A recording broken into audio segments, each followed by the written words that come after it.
Assalamualaikum warahmatullahi ta'ala wabarakatuh. Jadi bersiaran langsung lagi kita dari Pekalan Cepa. Jadi saya membiarkan netizen membuat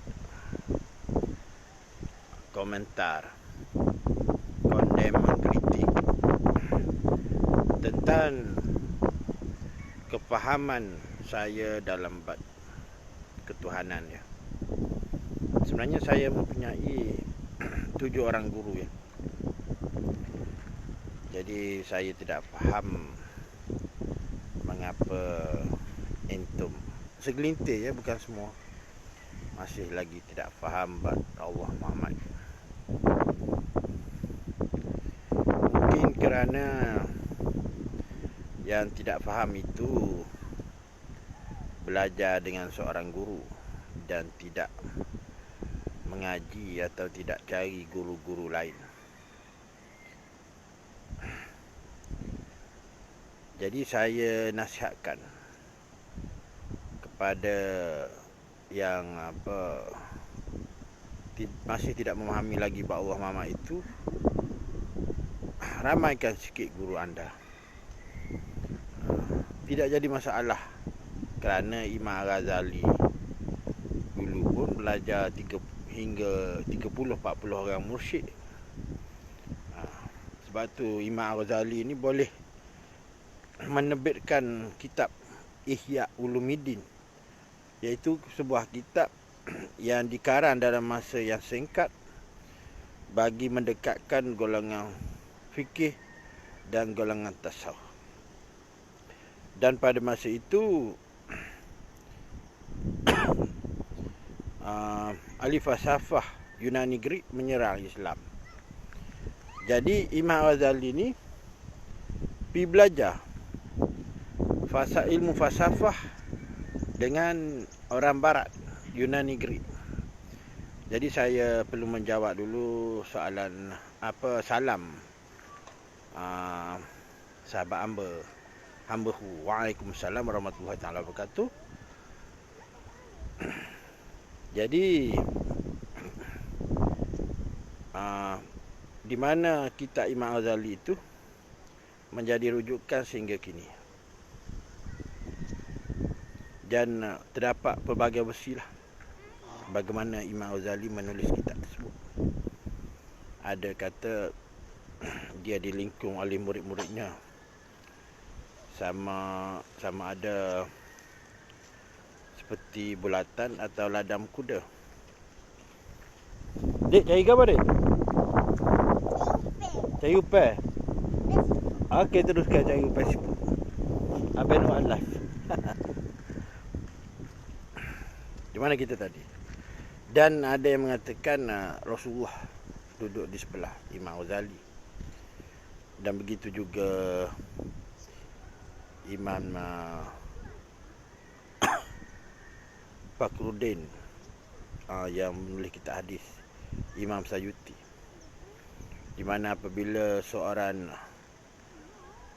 salik atau mubtadi mencapai taraf maqam kamil mukamil, taraf tertinggilah nafsu kamaliyah. Ya, kita tahu insan kamil itu dimerujuk kepada Rasulullah sallallahu alaihi wasallam. Maka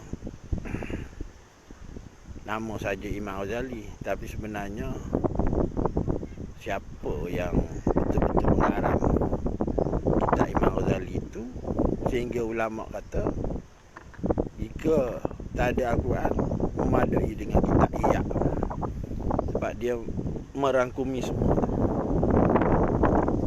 Wali-wali macam Wali Kutub Syekh Abdullah Al-Haddad, kalau tak silap saya, seorang yang buta, Wali Kutub, dia memanggil anak muridnya apabila dia berkalam, muridnya menulis tanpa sebarang kesalahan. Dia tidak undur lagi kalam dia tu. Itu dikatakan karamah para wali.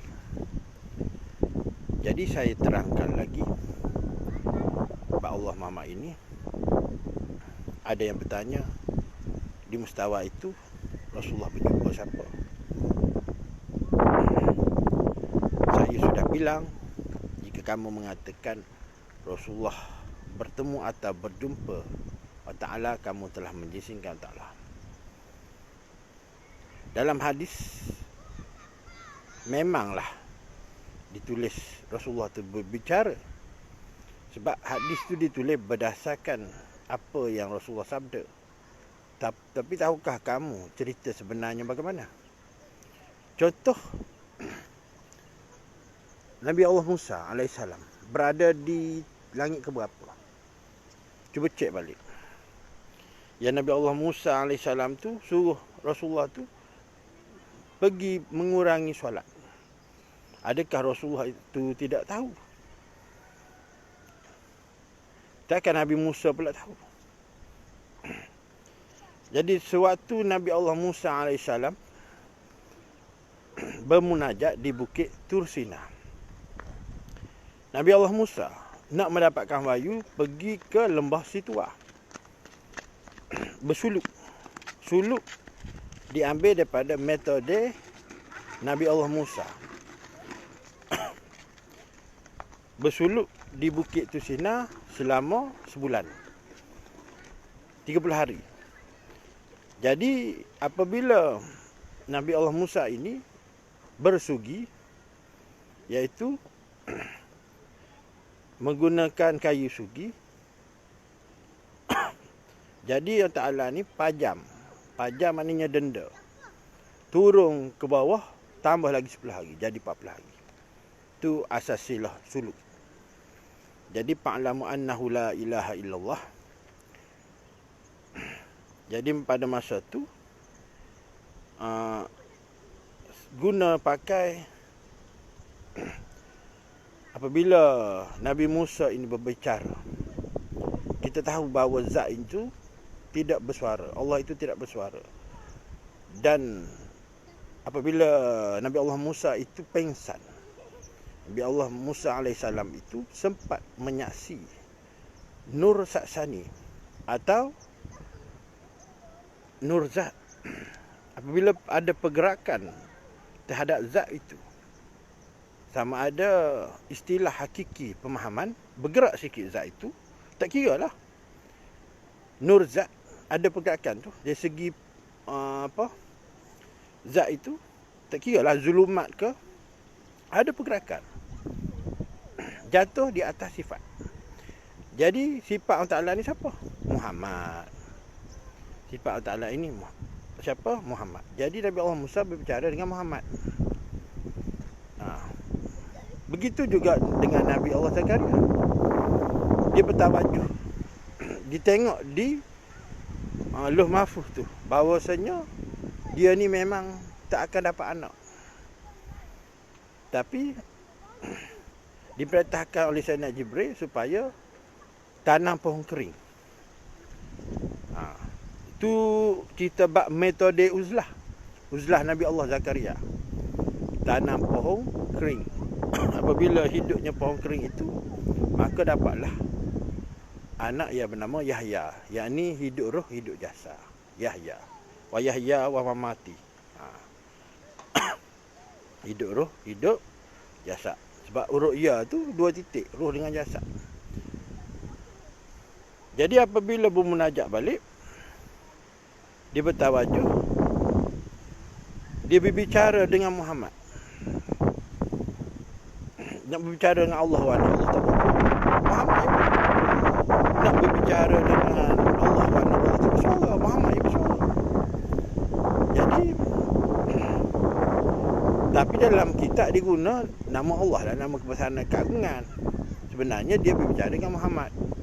Dia kata yang mu tengok tu lapisan pertama, Lauh Mahfuz. Mu tak tengok lapisan kedua. Jadi Lauh Mahfuz ni ada dua lapisan. Jadi siapa Lauh Mahfuz itu? Jadi episod keempat ni saya nak bagi menerangkan lagi, bagi pencerahan lagi, yang mana tidak cerah itu. Bab Allah Muhammad. Jadi metode yang ketiga ialah khalwat. Khalwat ini ialah mengikut Nabi besar dunia kita, Rasulullah Muhammad Rasulullah sallallahu alaihi wasallam. Jadi siapa yang tahu, siapa yang pergi bersama, tiada siapa yang pergi bersama dengan Rasulullah kecuali ada yang menghantar makanan tu. Siapa? Orang perempuan tu, yang menghantar makanan kepada Rasulullah di Gua Hira. Rasulullah duduk menengung lama di Gua Hira tu. Jadi berbeza dengan Nabi Allah Musa. Nabi Allah Musa ni nak wahyu pergi ke sini. Tapi Rasulullah ni sejak kecil lagi Al-Quran tu ikut dia. Wahyu tu ikut dia. Itu specialnya Rasulullah SAW. Jadi dikatakan Iqra' bismi rabbikal ladzi khalaq tu bukan Rasulullah tak erti baca. Jadi Rasulullah ni tak tahu mana satu nama Tuhan ni ada banyak. Dikatakan oleh para ulama 3,000 nama. 1,000 dengan para malaikat, 1,000 para nabi dan rasul, 300 Taurat, 300 Zabur, 300 Injil, 99 Al-Quran, dan satu nama yang tersembunyi. Nama mana yang hendak dibaca bukan Rasulullah tak dibaca. Maksud ummi itu ialah gudang. Ana kuntu kanzan mafian, ataupun aku ini gudang ilmu. Ali itu pitunya sabda Rasulullah. Ataupun Muhammad Abu Arwah. Itu maksudnya ummi. Ataupun ummi itu ketua segala umat. Pada zaman Rasulullah tu ada cokmu, ada surat hantar kepada Maharaja Rum, Maharaja Parsi. Kalau Rasulullah tak erti baca, maknanya berlawanan dengan sifat patanah Nabi, patanah Rasul. Dia dah wali ni. Kita ambil wali saja, tak ambil Nabi dengan Rasul lagi. Wali ni kena orang cidik. Orang cidik. Apatah lagi Nabi dan Rasul. Orang cidik belaka. Tidak ada wali bodoh. Naik awi. Tak tambah Rasulullah. Penghulu segala Nabi. Rasulullah tu. Kira Rasulullah mengimami solat para Nabi dan Rasul. Lagu mana? Rasulullah pergi alim mana tu? Mengimami solat para Nabi dan Rasul. Jadi katakan Rasulullah itu laisa kamislihi syai'un. Kalau oleh Mek dipanggil infinity. Di rumah Sayyidatina Aisyah ada tengah dalam perjalanan itu berjumpa dengan dua kabilah. Lepas tu mengimami solat para Nabi para Rasul. Lepas tu di mustawa. Dia tidak bertepak gitu. Dia dikatakan Allah Ta'ala itu tidak lelaki tidak perempuan. Aku ialah Fatimah, Fatimah itulah aku. Tu. Ayah Sabitah, ayah Kharijah. Ayah Kharijah tu siapa? Pada zaman Sayyidatina Kharijah ada, Kharijah lah.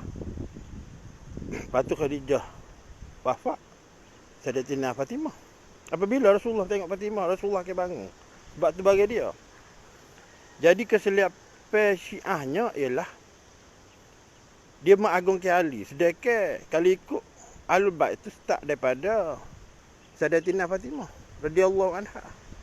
Ali tu ditarik masuk dalam jubah. Sewaktu Rasulullah nak pergi ke rumah Sayyidatina Aisyah, duduk dalam selimut. Siapa dia ada? Dalam selimut. Dalam gudang itulah. Ana kuntu kanzan mafian. Akulah gudang yang tersembunyi. Dalam gudang siapa dia? Sayyidina Husain, Sayyidina Hasan, Sayyidatina Fatimah, Rasulullah. Ali ni tarik masuk. Sebenarnya Ali bukan Ahlul Bait. Lagu tu. Tapi setelah kewafatan baginda Rasulullah, perkara yang sama diulangi oleh Sayyidina Ali. Tambah seorang lagi ialah Muhammad Ali An-Nafiyah. Tahu tak cerita Muhammad Ali An-Nafiyah? Sini yang nak cerita pasal Muhammad Ali An-Nafiyah ni. Apabila berperangnya Sayyidina Ali dengan puak-puak Morocco, puak-puak Puteri Ali Hanafiah lah. Sayyidina Ali kena tahu. Apabila Sayyidina Ali kena tahu, jadi berita ni diketahui oleh Sayyidatina Fatimah. Jadi Sayyidatina Fatimah pergi sore aja. Sebab Rasulullah sabda dah. Akuilah Fatimah, Fatimah itulah aku. Ada hadis. Pergi sore tak boleh bebas Ali je. Tapi dia tahu. Sayyidatina Fatimah ni tahu bahawasanya Puteri Ali Hanafiah ni jatuh cinta, jatuh hati kepada Sayyidina Ali. Dia bagi kahwin. Bagi kahwin tu apabila saya ringkas ke cerita ni, apabila dapat anak tu, Sayyidina Ali bawa anak tu kepada Rasulullah. Jadi Rasulullah letak nama Muhammad. Muhammad depan tu lah Muhammad Ali Hanafiah. Jadi apabila diketahui oleh Sayyidatina Fatimah Az-Zahra, marahlah. Pasal anak dia dengan Ali tak ada Muhammad depan. Jadi dia nak Muhammad tu. Dia terpuji tu. Jadi Rasulullah bersabda bahawasanya Muhammad Ali Hanafiah ni yang akan menyelamatkan keturunan Ahlul Bait. Ketika pergi tu kan, dia buat lari Ali Hanafi dia ni pasal dia gua. Tu dia jadi ada lagi keturunan Ahlul Bait sampai keluar ni. Dan dunia ini tidak akan kiamat. Ada satu hadis, hamba tak ingat hadis penuh, tapi dia ayat situ 70 wasitah. Lah ni keturunan Ahlul Bait sampai berapa? 40 lebih. Jadi tak lama dah kita je. Tak lama dah. Islam akan bangkit di sebelah timur. Sebelah timur ni kat sebelah kita ni lah, tanah Melayu. Sebab kalau tuan-tuan tengok di luar saya tu ada Profesor Dr. Azmat Khan, pakar hadis. Dia daratan dulu, dia bersambung di antara tanah Melayu dengan Haramai Tanah Hijab ni. Jadi Rasulullah arah ke 9 orang sahabat ni pergi ke arah timur. Kita lah Serambi Mekah ni, tanah Melayu ni. Setiap seorang sahabat buka setiap tempat dia beri nama. Jadi bukan cara-cara lah tanah Melayu ni. Sebab asal masuk dia dak dengan mah dengan timur ada belakang ke sini. Jadi kalau saya tengok peta kat macam jatuh orang lah. Malaysia kalau bergolak lah, tanah Melayu bergolak, habislah seluruh dunia bergolak. Jadi sampai sekarang alhamdulillah lah. Jadi Allah Ta'ala peliharakan lagi. Jadi cerita atas dunia ni tak boleh lari pada hadis Rasulullah. Kalau dulu kita tengok tak di tanah hijau tu kering kontak. Jadi Rasulullah kata akhir zaman akan tumbuh rumput dari pokok-pokok, tumbuhan hijau. Jadi lari kau dengar hadis Rasulullah? Tak lari. Ambo dulu ngaji dengan Tok Guru Tarekat. Jadi dia ambil hadis tu secara bayan. Jadi tak pakai zahir. Ambo kata tak boleh lagu tu. Tapi kita tak rayak lah depan dia. Kita kata hadis Rasulullah ni dia makin keliling. Tafsir zahir pun kena ambil pakai. Jadi nak kena ke dia. Sebab tu kita kena mengaji ni dengan banyak guru. Tidak boleh seorang dua guru. Baru kita dapat kepahaman yang beri sikit otak tu lah. Lagu tu. Jadi nak rayak ceritanya bahawasanya setiap yang berlaku ni tak lari daripada hadis Rasulullah. Contohnya Muawiyah. Muawiyah ni dia 10 orang di antara 10 orang sahabat yang dijamin syurga. Pasal apa? Ada peristiwa tu 10 orang sahabat dijamin syurga tu. Di dalam satu rumah Rasulullah memperlihatkan diri dia nyasar. Jadi apabila para sahabat tengok diri nyasar Rasulullah tu, Rasulullah kata mana 10 orang ni daripada background macam-macam ni automatically syurga. Dia asal Rasulullah. Jasad nurani dah. Gak Rasulullah tunjuk dia asal dia. Hak yang batin Rasulullah tu Rabbani. Bukan saja-saja jamin syurga tu 10 orang tu. Sebab ada peristiwa. Rasulullah buat petunjuk ke. Jadi sambung cerita Muawiyah tadi. Rasulullah panggil Muawiyah, dia kata, ku turunmu, anakmu akan bunuh cucu aku, Sayyidina Husain, di padai Karbala. Kat Muawiyah ni lari. Lari masuk dalam hutan. Lari, banyak tahun lari. Sampai beberapa tahun, selepas beberapa tahun, Muawiyah ni mari jumpa Rasulullah pula. Ya Rasulullah, aku ni ditipu satu penyakit. Rasulullah tanya, penyakit ke apa? Penyakit kelamin. Dia kata, Rasulullah kata, leh pun kena kahwin. Dengar kahwin. Mendengung pula dia. Jadi dia tak asyik. Anak dia ni bunuh Sayyidina Husain ni. Bagaimana dia nak buat? Tapi sakit tak tahan ni. Dia sakit ni. Tak duduk sakit. Jadi dia pun ambil putusan, dia kahwin dengan orang Tina Putuhik, menopause. Jadi dia pun kahwin lah. Kahwin tu gak. Takdir Allah Ta'ala-nya. Mana lagi daripada hadis Rasulullah? Mana-mana boleh lari pada dari Rasulullah ayat AA lah, Rasulullah ayat BB. Lagu tu. Boleh anak Yazid. Yazid tu bunuh apa? Sayyidina Husain-nya. Tu cerita dia. Jadi hak hamba nak cerita dalam episod ketiga ni, cerita bab ni lah. Bab ayat Sabitah, ayat Kharijah. Apa Nabi Adam tu keluarnya ke usuk Siti Hawa. Ayat Sabitah, ayat Kharijah, dia sama level tu. Pada siapa yang mengatakan ayat Kharijah tu keluar daripada ayat Sabitah, maka dia kufur. Dia sama level, dia bagi tolak. Macam Siti Maria dengan Nabi Isa, macam Nabi Adam dengan Siti Hawa. Dia bagi sekali tu. Dia cerita bab ketuhanan lah tu. Dia tidak lelaki, tidak perempuan. Jadi Abang rasa cukuplah, memadai lah untuk pada tengah hari ni menjelang Zuhur. Jadi Abang ucapkan, Abang sudahi dengan wabillahi taufiq wa hidayah. Wassalamualaikum warahmatullahi taala wabarakatuh.